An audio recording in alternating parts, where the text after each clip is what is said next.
Soyez les bienvenus à cette soirée dite de louange. En vérité, c'est une soirée d'action de grâce. C'est un temps où nous voulons nous arrêter pendant quelques instants et puis regarder ce que Dieu a fait pour nous, ce qu'il a été dans nos vies, ce qu'il a accompli pour nous, voir tous ces épisodes, en tout cas se remémorer. Certains des épisodes de notre parcours de vie où nous étions dans des détresses, dans des moments difficiles, instables, fragiles. Et puis la main de Dieu est intervenue d'une façon inattendue, d'une façon miraculeuse. Et c'est ce que nous voulons exprimer ce soir. Prendre ce temps pour dire merci Seigneur. Merci pour ton amour. Merci pour ta fidélité. Chaque jour, tu es là à nos côtés. Si nous sommes en vie, c'est par la grâce de Dieu. Permettez-moi d'introduire ces instants en vous racontant une histoire. L'histoire d'une jeune fille. Cette jeune fille, eh bien, un peu comme les jeunes filles de son âge, voilà, adolescente, au-delà de l'adolescence, voilà, jouait un peu, profitait de la vie, etc. Jusqu'à ce qu'on lui parle de Jésus, de ce Dieu-là qui sauve. Elle entend parler, elle va à l'église. Bon, c'est pas encore trop ça. Elle est touchée par le message, mais elle continue malgré tout de rester entre deux eaux, c'est-à-dire une vie d'église où elle vient un peu aux réunions, et puis à côté, une vie du dehors, avec tout ce que cela peut comporter comme plaisir du monde, comme excès et tout ce que vous voulez. Mais à un moment donné, elle prend conscience quand même de ce Dieu-là qui est capable de faire pour elle des choses extraordinaires. Elle prend conscience que pour certaines choses de la vie qui ont de la valeur, qui sont précieuses, elle a besoin de se tourner vers ce Dieu-là. Alors, bien qu'elle ne soit pas encore affermie dans sa foi, elle décide de demander à Dieu de lui trouver un mari. Parce qu'elle a envie dans son cœur de se marier et elle veut prier. Elle veut vraiment prier pour cela. Alors, elle décide de prendre une journée de jeûne. Alors, pour ceux qui ne savent pas, le jeûne, c'est juste un temps où on s'éloigne un peu de la nourriture, on s'éloigne un peu de tout ce qu'on a l'habitude de faire, qui nous réjouit. Et elle décide de se priver de tout cela pour tourner son cœur vers le Seigneur et lui demander, lui exposer sa requête. Et toute la journée, elle prie. Elle prie sans manger, sans boire, parce qu'elle met son cœur devant Dieu et elle veut voir sa gloire. Elle prie toute la journée, elle finit son moment de prière, elle va manger, etc. Et puis, elle va s'endormir, elle se couche le soir. Pendant qu'elle dort, voilà qu'elle fait un songe. Et dans son songe, il lui apparaît là 3 individus qui viennent frapper à sa porte, qui entrent dans son logement.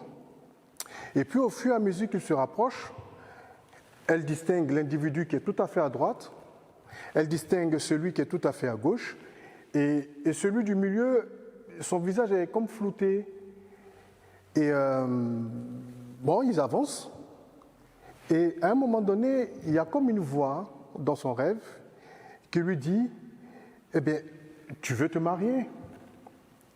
Regarde. » Et là, il y a une forme de lumière, de surbrillance qui apparaît sur l'individu qui se trouve en plein centre. Et elle voit son visage. Elle voit parfaitement son visage. Et donc, elle sent dans son cœur que le mari qu'elle a demandé à Dieu, eh bien, il est là. Sauf que ce monsieur qu'on lui montre, elle ne le connaît pas du tout. Elle ne sait pas qui c'est, comment est-ce qu'il s'appelle, etc. Aucune information, en fait.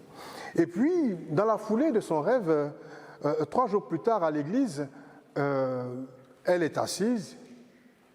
Et pendant qu'elle est assise, eh bien, elle voit arriver ce jeune homme qu'elle a vu dans le rêve. Alors, tout de suite, elle pense que, ben voilà, tout ce que j'ai vu est en train de s'accomplir. Elle est complètement émoustillée et tout. Sauf que ce jeune homme arrive et même pas il la calcule, il la dépasse, il continue son chemin. C'est dire, oh mince. Bon, à un moment donné, elle s'est dit, mais bon, peut-être que c'est juste l'excès d'activité, bon, voilà. Bon, elle était un peu déçue, mais bon, elle a laissé passer. Et le temps passe. Le temps passe. 6 mois, 9 mois, à peu près, 1 an. Le jeune homme en question, eh bien, lui aussi, se trouve que il vit un chagrin. Et lui, il commence maintenant à chercher Dieu véritablement parce qu'il passe par un chagrin et il n'a plus envie de revivre cela. Alors, il commence à crier lui aussi de tout son cœur à Dieu pour dire, mais Seigneur, fais quelque chose.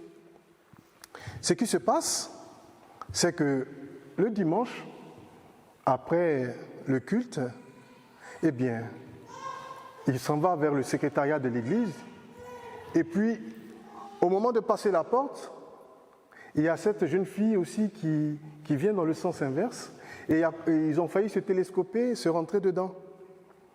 Et le jeune homme, il regarde la jeune fille et là, il y a quelque chose qui se passe, il y a un bouleversement intérieur, il y a comme un tremblement de terre. Un tremblement de terre. Et il est bouleversé, le jeune homme. Il s'est dit, mais il y a quelque chose. J'ai jamais vu cette jeune fille dans l'église. Et il est interpellé, il est troublé. Il rentre chez lui, il dit, mais Seigneur, je te prie, et il y a cette jeune fille que j'ai vue. Il est troublé en fait. Son cœur s'interroge. Il sent quelque chose. Et l'image de cette jeune fille ne quitte plus ses pensées. Alors il insiste dans la prière. Le dimanche suivant, eh bien la scène se répète à peu près, la même scène se répète. Et il se dit, mais il y a quelque chose. Il y a quelque chose avec cette jeune fille. Et ils ne se connaissent pas du tout en fait. Mais lui, voilà, il est secoué dans son cœur. Il n'est plus, enfin, je ne veux pas dire qu'il n'est plus en paix, mais il est vraiment travaillé à l'intérieur de lui-même. Ils prient et ils finissent tous les deux par se rencontrer de façon très improbable à une soirée à l'église, encore une fois. Ils se retrouvent assis côte à côte et puis ils commencent à parler tous les deux. Ils échangent et tout ça. Et à partir de là, va commencer une relation. Voilà. Et chacun va... La jeune fille va se rappeler que quelques mois auparavant, elle avait prié. Et en fait, ce jeune homme qui est en train de tourner autour d'elle, eh bien en fait, c'est le jeune homme qu'elle avait vu dans son rêve. Donc, elle attend. Et lui, il fait tout ce qu'il a à faire, il tourne autour, et puis il finit par lui déclarer sa femme. Et à partir de là, naît cette histoire. Ils vont tous les deux se marier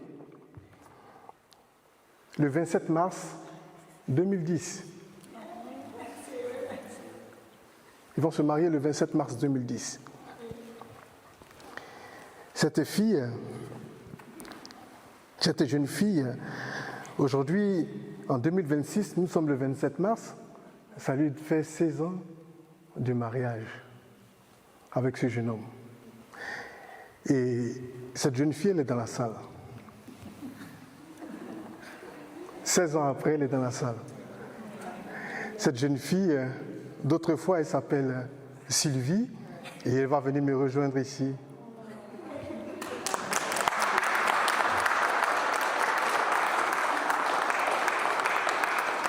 Ça va? Donc vous avez compris, ce jeune homme, c'était moi. 16 ans plus tard. Et 16 ans après, il y a Emmanuela. Tu viens? Il y a Eliora. Tu viens? Et voici la famille. Merci. Vous restez avec moi? Non. Oui? Non? Vous ne voulez pas? C'est pas simple de rester devant. Hein? Que Dieu vous bénisse. Pourquoi je vous raconte cette histoire?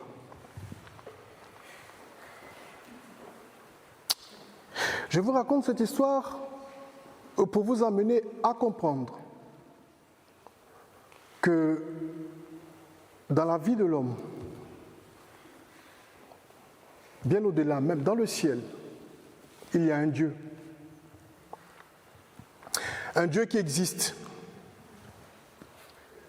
Un Dieu qui aime. L'Écriture nous dit très formellement que Dieu a tellement aimé les hommes, a tellement aimé le monde qu'il a fait, au point de donner son Fils unique, afin que quiconque croit en lui ne périsse point, mais obtienne la vie éternelle. Ce Dieu qui est dans le ciel est un Dieu qui est rempli d'amour et qui entend la prière, l'appel du cœur de l'homme, de la femme, du jeune homme, de la jeune fille, et qui est complètement sans ressources et qui a besoin de secours. Il entend. Lorsque nous nous approchons de lui de tout notre cœur, je dis bien de tout notre cœur, avec une résolution totale, eh bien, il se révèle. L'histoire de Sylvie nous apprend que oui, il peut y avoir beaucoup de bruit dans la vie, beaucoup de bruit autour de nous. Mais au fond, si nous savons rentrer dans notre cœur et crier à Dieu, eh bien Dieu y répond. Et il vient. Chers amis, Dieu est venu sur la terre en la personne de son Fils Jésus. Dieu avait annoncé depuis le commencement de l'histoire qu'il allait accomplir un salut lorsque le premier homme et la première femme ont désobéi à la règle de Dieu, au projet de Dieu, au plan de Dieu. Et il a annoncé qu'il allait sauver, il allait rétablir cette communion perdue, cette communion déchue. Jésus a été annoncé au fil des ans. Je parle de cela parce que lorsque nous parlons des choses de Dieu, eh bien, les hommes, l'esprit de l'homme pense tout de suite à la religion. Et vous savez, dans le monde, nous avons toutes sortes de religions. Il y a toutes sortes de religions. Mais lorsque Jésus vient sur la terre, il ne parle pas de religion. Au moment où Jésus était là, eh bien, la religion qui prédominait, c'était le judaïsme. Il n'a jamais dit aux gens, eh bien, pratiquez le judaïsme, non. Le message que Jésus a annoncé, il a simplement dit à ceux qui l'écoutaient, il leur a dit, suivez-moi. Suivez-moi. Parce que la vie avec Dieu, ce n'est pas un ensemble de règles. Comme les religions, tout autant qu'elles sont, essaient de nous le faire croire. Dieu veut établir une relation directe avec toi, une relation personnelle. Il veut communiquer avec toi. Il veut te parler. Il veut que tu lui parles. Les gens ont l'idée que Dieu est loin parce que la religion nous berce depuis l'enfance. Nous naissons dans des familles et nous suivons les rites religieux qu'on nous enseigne dans nos familles sans comprendre. Parfois, on ne sait même pas pourquoi. On dit juste on l'a reçu. On ne peut même pas l'expliquer. Mais Dieu, au-delà des religions, vient. Et il veut parler à ton cœur. Il veut te toucher. Il veut avoir une relation avec toi. L'apôtre Paul, lorsqu'il se déplace en Grèce, eh bien, il trouve là-bas une société très philosophique et qui parle de différentes formes de religion. Et il va leur dire ceci, eh bien, homme athénien, je vous trouve à tous égards extrêmement religieux. Mais je suis venu vous annoncer ce Dieu dont vous parlez que vous ne connaissez pas. Et il va dire ceci, que Dieu, sans tenir compte des temps d'ignorance, Dieu annonce maintenant à tous les hommes, de tous les âges, en tout lieu, Dieu annonce quoi? Eh bien, que ces hommes aient à se repentir. Parce qu'il a fixé un jour où il viendra juger le monde. Et il a donné un signe. Ce signe, c'est que cet homme qui était désigné pour juger le monde, eh bien, il est mort et il est ressuscité. Il parle là de Jésus. Jésus, plus grand qu'un prophète. Jésus n'est pas un simple homme, il est Dieu. Il est différent par sa naissance. Il est né d'une vierge. Il est différent par sa vie. Il est différent par son discours. Les gens ont essayé de l'arrêter. Et bien quand ils sont venus, qu'ils ont entendu parler de Jésus, ils ont été frappés par son enseignement. La sagesse qui émanait de son discours. Ils ont dit, mais jamais homme n'a parlé comme cet homme. Jésus-Christ, par amour, a donné sa vie pour toi et pour moi. Le péché qui nous séparait de Dieu, la désobéissance, le fait de vivre sans Dieu, de se dire « je fais comme je veux », c'est cela en fait qui nous fait passer à côté du plan de Dieu. Parce que Dieu a un plan pour nous. Mais nous nous disons « non, on n'en a pas besoin. Je mène ma vie comme je veux. Je fais ce que j'ai envie de faire. Je ne donne aucune limite à mes désirs, à mes plaisirs, à mes envies. J'élimine ce que je dois éliminer pour avancer, pour réussir. Et là donc, on a une société qui est complètement déboussolée, violente, sans repère. Mais pourtant Dieu vient avec son amour. Il veut guérir ton cœur. Il veut guérir ton cœur. Il veut changer le cours de ta vie comme il a changé le cours de la vie de Sylvie. Il veut changer le cours de ta vie comme il a changé le cours de ma vie. Lorsque j'ai entendu parler de cet évangile, de ce Dieu-là, je me posais des questions. Je ne voulais pas venir à l'église parce que de loin, j'avais l'impression que c'était une église d'interdit. Il ne faut pas faire ci, il ne faut pas faire ça. Un peu finalement comme dans toutes les religions. Il y a des jours pour faire ceci et il y a des jours pour ne pas faire cela. Il y a des heures pour faire ceci, il y a des heures pour ne pas faire cela. Et alors j'avais peur de venir. Parce que je pensais que chez les chrétiens, donc, ça allait être que des règles. Que des règles. Et j'ai mis du temps. Mais finalement, lorsque j'ai osé passer le pas de la porte, j'ai découvert un groupe d'hommes et femmes joyeux, en paix. Parce qu'ils avaient été touchés par la grâce de Dieu. Il y avait quelque chose de différent. Il y avait quelque chose de différent. Ça m'a frappé. Je dis, mais j'ai perdu trop de temps, en fait, à rester derrière. La véritable vie, elle est là. C'est pas des contraintes. En fait, Dieu nous propose une relation d'amour. C'est une relation basée sur l'amour. Et lorsque la relation elle est basée sur l'amour, il n'y a pas de contraintes. Parce que l'amour te pousse à chercher le bien de celui que tu aimes. 16 ans. 16 ans avec Sylvie. L'amour pardonne.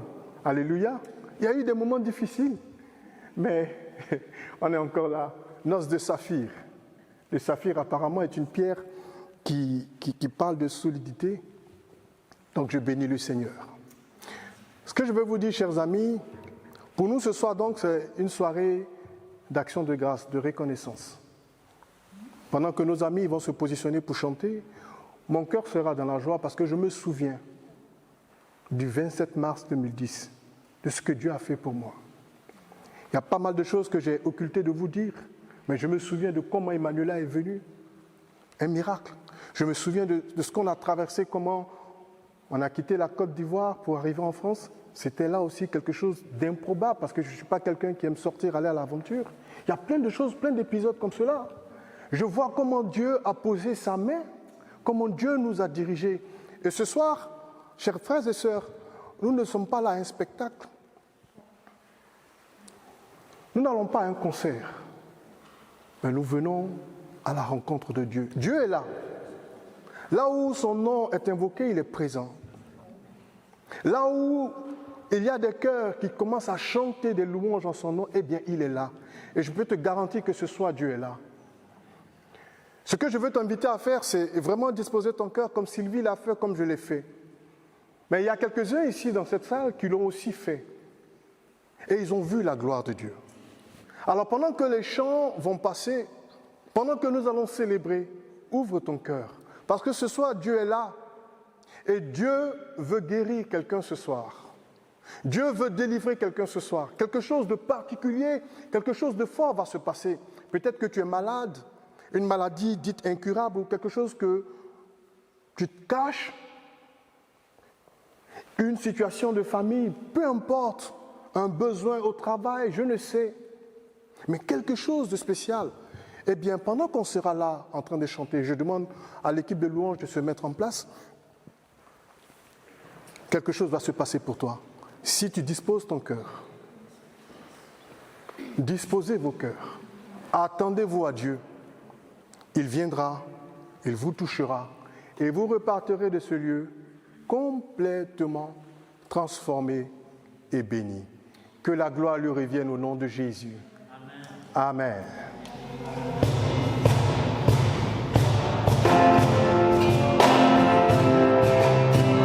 Son nom est majestueux, son nom est au-dessus de tous les autres noms. C'est pour ça qu'on veut le louer ce soir.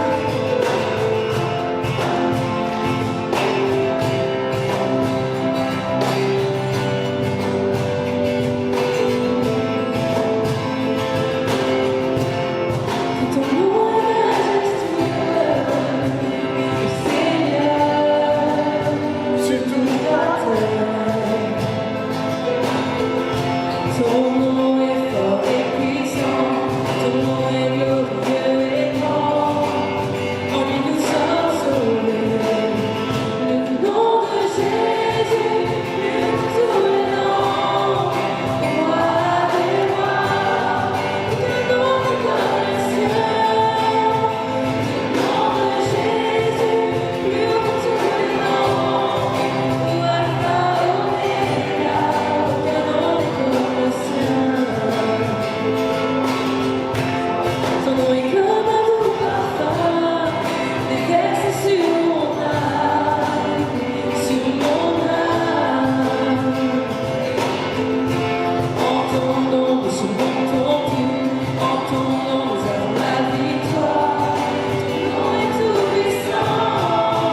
Dieu pour venir sur la terre, pour toi, juste pour venir te chercher.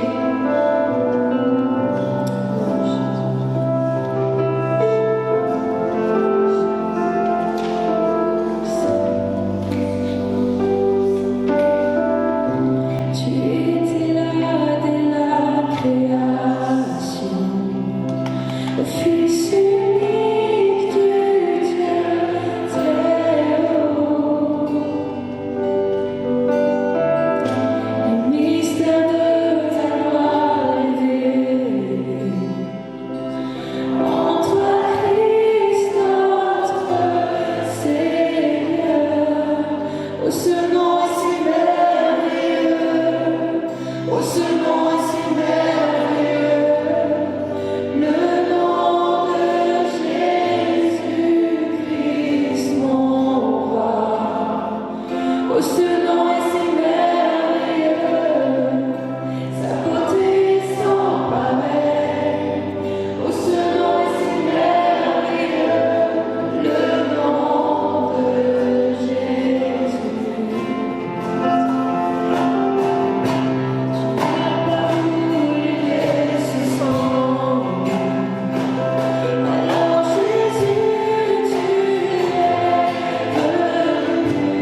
Seigneur.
Amen.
Allez, on chante un dernier chant un peu plus rapide, ok?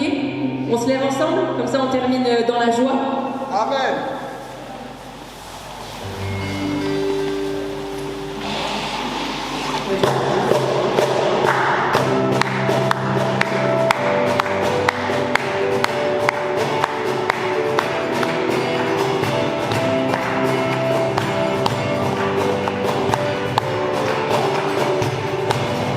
Je suis dans la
Est-ce que ça vous a fait du bien? Est-ce que vous êtes dans la joie? Alléluia. Vous êtes dans la joie? Voilà. Que le Seigneur vous bénisse. On va continuer dans la joie tout à l'heure. Je veux vraiment remercier le Seigneur qui nous donne la vie, qui nous donne la santé, la capacité d'être là. Vous savez, parfois dans la vie, on fait des choses, on a l'impression que c'est déjà un acquis. On se lève le matin, on peut marcher, on peut lever le bras, on peut sauter, on peut se coucher, etc. On sort, on rentre, tout cela de façon insouciante, sans se rendre compte que c'est la main de Dieu qui nous garde. Pour peu que quelque chose vienne, et on se rend compte de combien on est fragile en tant qu'être humain. Et parfois, les circonstances de la vie nous montrent combien les choses peuvent aller très vite. Très vite. Donc nous sommes là et nous disons merci au Seigneur. Parce que c'est lui qui tient nos vies dans le creux du Seigneur. Merci à chacun de vous d'être venu, d'avoir répondu à cette invitation. Et je suis particulièrement dans la joie. Je vois ma voisine qui est là, Gloria.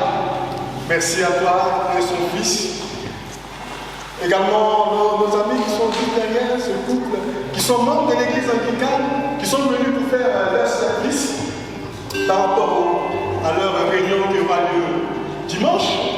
Et ils sont restés parmi nous. Merci d'être restés. J'espère que cela vous a plu. Que Dieu vous bénisse. Et tous les vendredis, nous sommes là. Donc, bienvenue. Merci à tous nos amis qui viennent de Nice, un peu partout, qui sont venus nous encourager, nous soutenir. Là aussi, je vous remercie. L'église de Valère, l'église de Signé. Merci à toute l'équipe de louange.